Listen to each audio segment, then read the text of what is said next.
Add and configure widgets on your home page to help you quickly perform essential tasks in media management. Here's how. Click the gear icon to add a widget.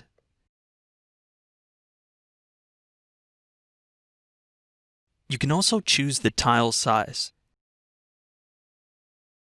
Configure the widget location and tile rows by dragging the designated areas.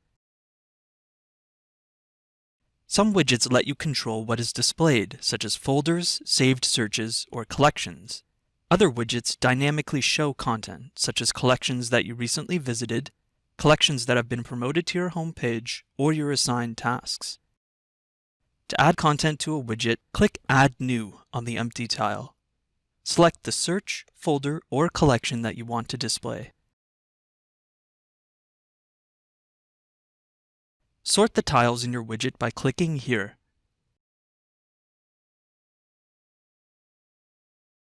If a collection has ratings enabled, you can rate it from the widget. You can view the contents of a tile in a separate window by clicking View Contents. You can also open a folder, collection, search, or task by double-clicking the tile. That's all there is to it. Thanks for watching.